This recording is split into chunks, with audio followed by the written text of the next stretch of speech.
Welcome, everyone. My name is Jeff St. Laurent, and as you can see, I have an awesome guest here waiting and ready to go. But before then, I help coaches transition to a full-time business. This one is well on the way. If you want to check out my great resources at my website, sellingcoaching.com, right in my university, I've got over 400 videos. It's crazy, tons of great resources.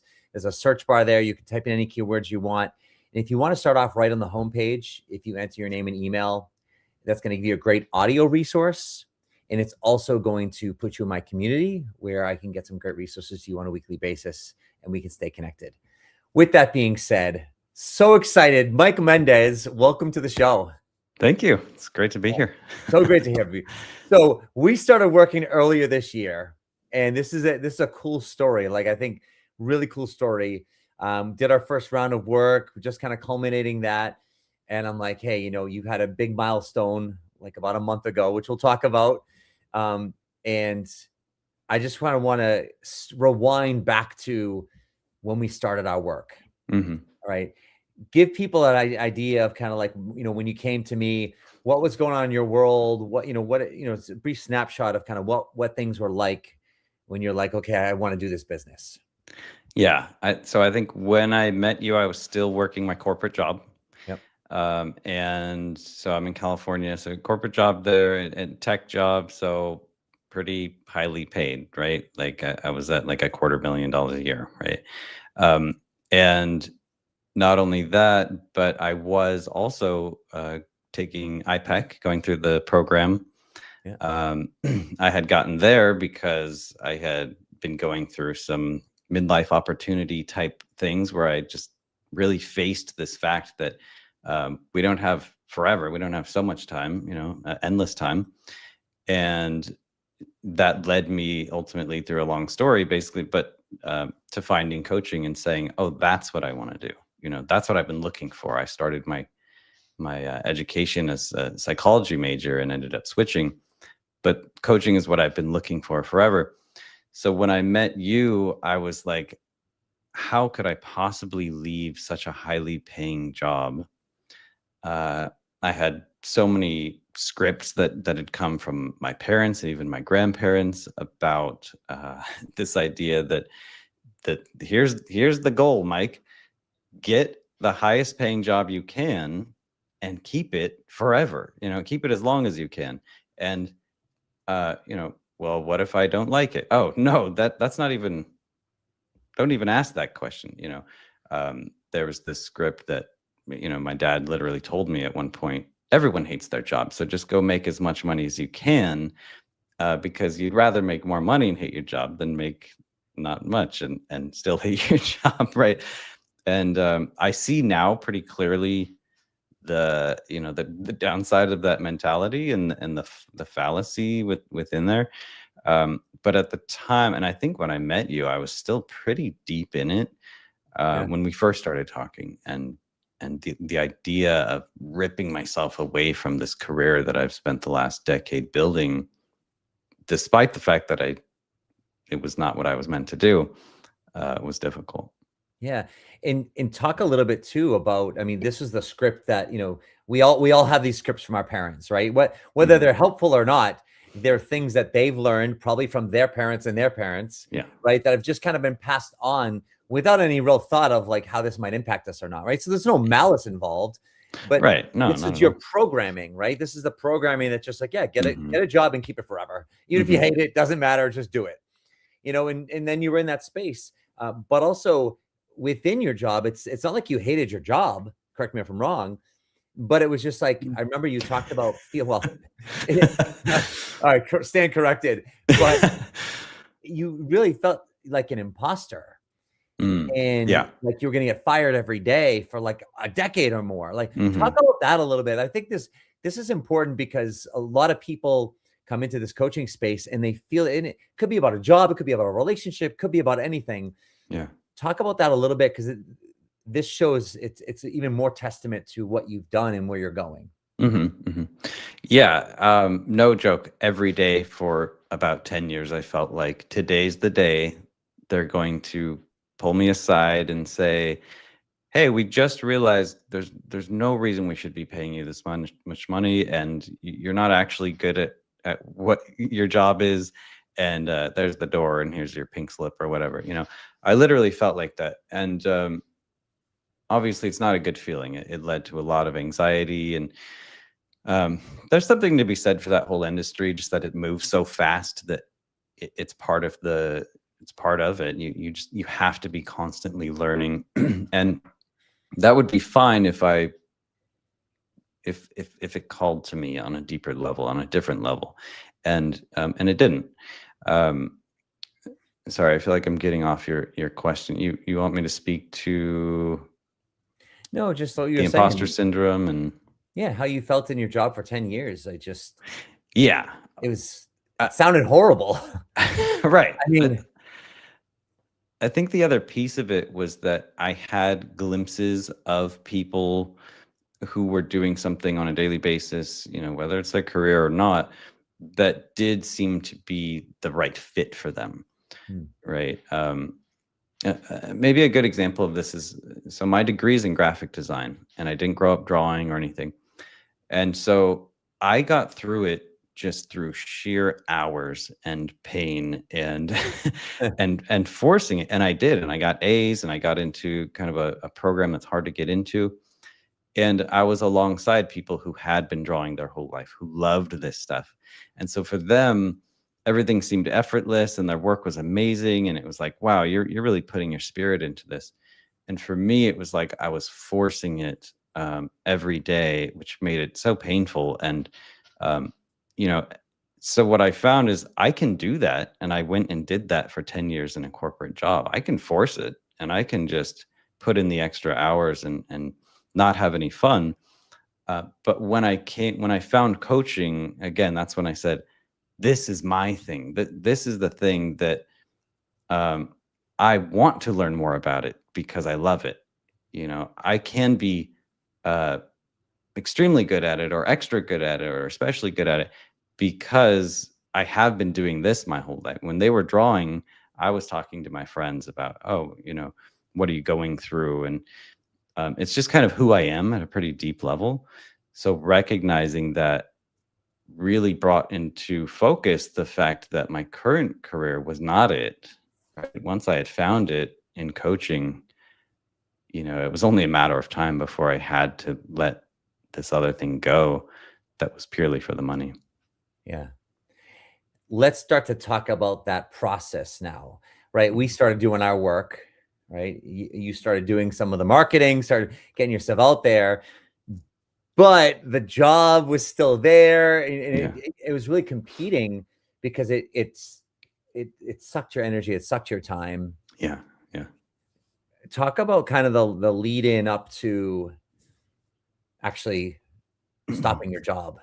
Yeah. Talk about that process a little bit, because I think for a lot of people, it's not like everyone has to leave their job, whatever they're getting paid, right? Like, it's significant no matter what anyone's getting paid. Yeah. Yet, so anyone wants to do this, talk through that process a little bit. Us doing some work together. Sorry, I want to do this coaching business. You clearly want to do it, but you still get your job, leading up to like, I'm leaving my job. Yeah. Okay. Yeah. Even 2 years back, I'd say, or actually more than that. I've been saying that I'm unhappy in my work for a long time. And so one of the first things I did, 2, 3, 4 years ago was start bringing my wife and even my kids into the conversation and starting to say, hey, let's go on one less trip this year. We were just living our lives. We're going to Disneyland and Maui, and we're just spending money.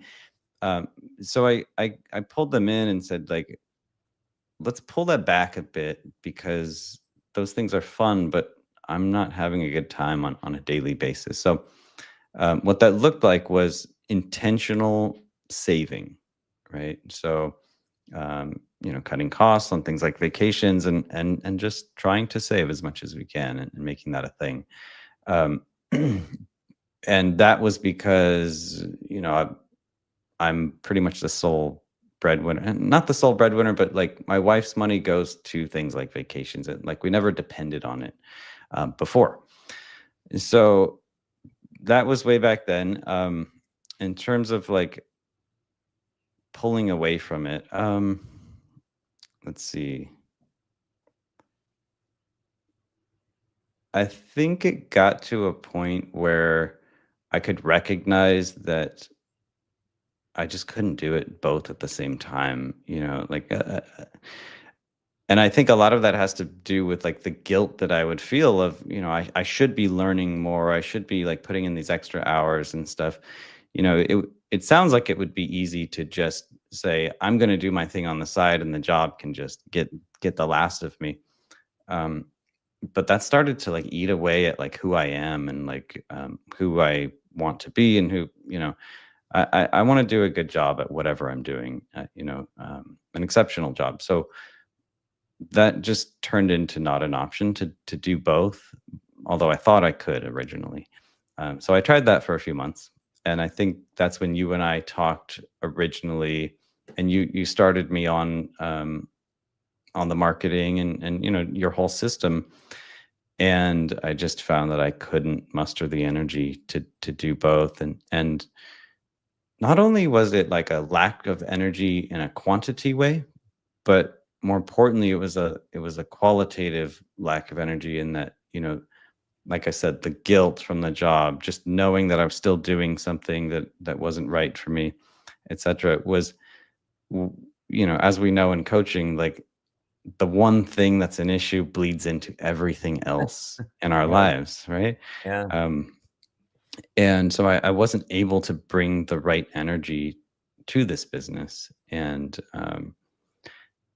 that's why I'm so like this has been one of the greatest times in my whole life because I'm coming back alive. It's like I'm coming back alive. I don't know a better way to say it. Um, there's an energy, there's a passion that the fire is rekindled, right? And that's that's awesome. I'm loving it. The reason I mentioned the savings is because it really was helpful to get to a point to where we said, okay, we don't have 1 month of runway before Mike has to go get another job. We're fortunate enough to have more than that. I think the last time we looked, it was like, okay, you got a year to where we're not even really going to dip too much into to other savings, but like maybe cash on hand or whatever. And then we're gonna have to talk about like you're gonna have to get some sort of you're gonna have to earn money in some capacity in a year. So I do recognize that I'm like super fortunate to be in that position and that my wife's business is really picking up. And this is part of advocating for what you need, because if I hadn't brought my kids and my wife in on this, um, they they might continue to spend like it's all good because Mike makes plenty of money, and my wife might not be turning the gears in terms of how can she increase her business and increase her like price per customer, or value or whatever, which she has been doing. She's been doing her part in terms of like how can I take my existing business and ramp it up and get more value per customer so that I can continue to extend this runway that Mike has to build his business. And everyone's been so super supportive. And it's been great. As I listen to you, it's really exciting because you communicate, and this leads to the work you're doing with men too, right? Mhm. But you communicate with your wife, with your daughters, like two lovely Mhm. daughters, right? And like you said, you brought this, it was very intentional. Yeah. You've created this space. It's not just like, oh, I'm quitting my job on a whim and then I'll figure it out. And then, 2 months later, holy crap, now I've got more stress and more anxiety, because we can't afford whatever. And now you got to go find another job. And it's a horrible. Right. Yeah. Right. So you said 4 years of, hey, I've got a plan. I know I can't do Mhm. this forever. I don't know what it looks like yet, but I know I'm going to need some runway and we need to make some intentional changes now. Yeah. Everyone's on board. So, and that's what I want people to hear, because when we talked about that, I'm like, wow, this is important, because if someone wants to create success in any area, it's intentional and there's a plan. Yeah. Yeah. True. and the best part is like you and your team, your family's a team, and everyone's doing the part. And I love how you said about how, like, yeah, if I didn't say that, in the back of her mind, she's thinking X, Y, and Z. So now, oh, geez, at some point he's gonna not be doing that. So now let me. And it's really cool to see the unity that you both have, because we can't do this alone. And you've got your support team, someone like myself, but more importantly, your family, and things like that. Like, that's huge. Yeah, even my kids are like, okay, well, maybe we'd rather go to Disneyland than Hawaii. So, they're like making these choices, it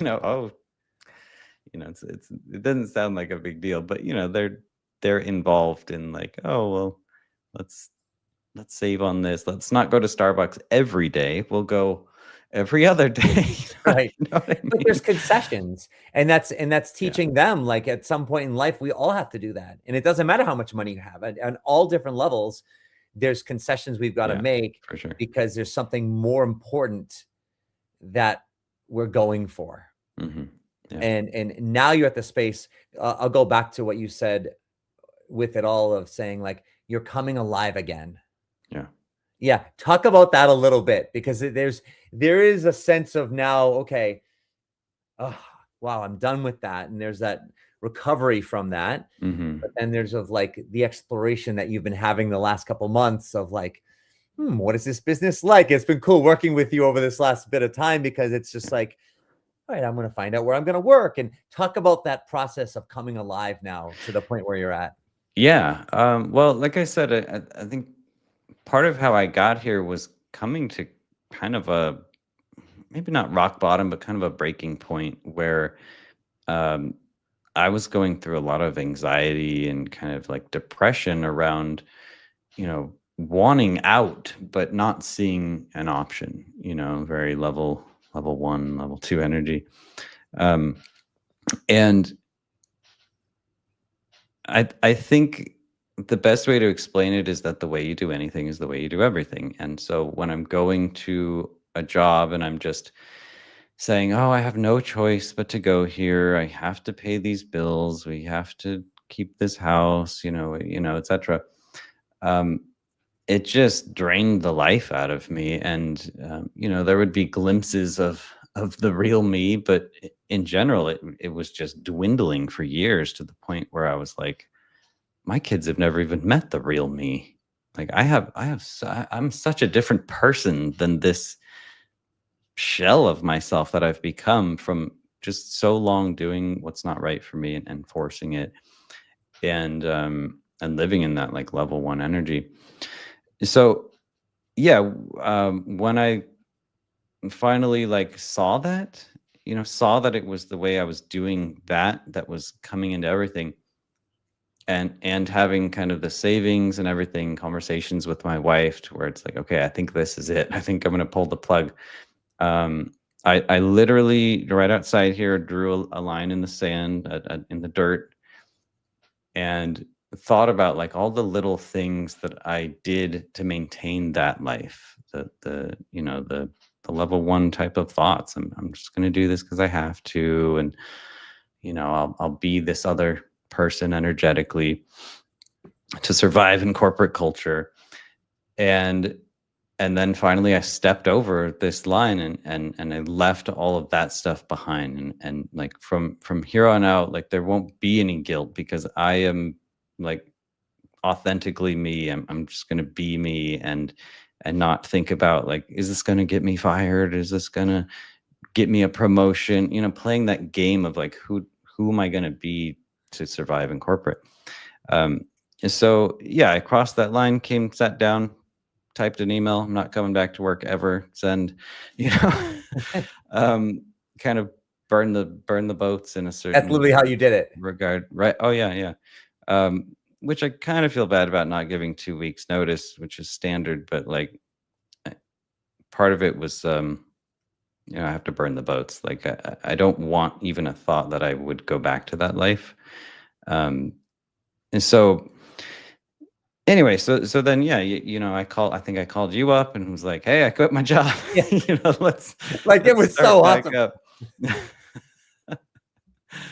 Yeah. Sorry, were That's you gonna say something? no, I remember when that happened, when you did that, and it's I want to highlight the work you did. Mhm. Like you said, you did an exercise where you actually drew a line in the sand, and Mhm. you thought through being on this side what this means, going over the other line, what does that mean? Yeah. So I'm just highlighting the preparation, the Mhm. calculation, the thought process, the communication, Yeah. the time. It's still 4 years later. Mhm. Mhm. And so this is all intentional work that there's a whole lot of pieces around that. And I think those are the things I want people to understand. It's not like it just you wake up, and people do that too. But this has been your process, Yeah. and now you're coming alive again. Mhm. Yeah, and I think that's key. I think that people, I can say this about you, I can say this about me, like, people are drawn to working with you based on your energy. It's a huge selling point for you that you are who you are and you have the energy that you have, and it's like infectious in a good way. Like, I want some of that. I want to, you know, uh, line up vibrationally with this person, or I do line up vibrationally with this person. And yeah, so being able to switch that up and let go of those things that were holding me back energetically has allowed me to come back to life. And now I'm doing some things that I advocate for my clients to do in terms of like exploring their gifts and um, leaning into things that people have been saying their whole life that they've been dismissing. So you're funny, or you have a beautiful voice, or you're good at art, or whatever it is. Um, so, in my own life, I'm starting to do that stuff, and I have the time and the energy and the passion for it, and it's really like confirming that that's important. Like, it's bringing me back to life in huge ways. So, Mike, I'm so excited I can feel a shift in your energy. Like even Mhm. today, like week by week, since you did this, and Yeah. it's been 2 months, maybe. Since I quit, like three Yeah. months. 3 months. Okay, yeah, wow. So, but in every conversation we've had since then, including today, because obviously we're Hmm. talking about it more, and we haven't really talked about it specifically. Hmm. Um, I can feel your energy shifting. Yeah. And I can play back our conversations prior to, earlier this year. Right. It's true. You were a different person. It's like you were suffocating. You Hmm. were you were under a mask. You're Yeah. not breathing as deeply and as heavily and as much ease. Hmm. And you've really come to a place where it's just like now I can really figure out what I want this business to be, because I've created, and you've worked hard to create this space for yourself. Mm. Yeah. I appreciate you saying that. I think I tend to discount all the things I've done up to this moment. That was nothing, but this conversation has been great for like bringing that back into clarity.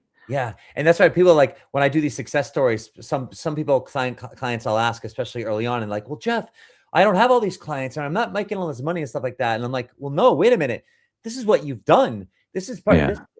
This is a whole. Listen, I've been doing this 21 years, right? To do that in this business, sometimes it takes a year just to do something like this.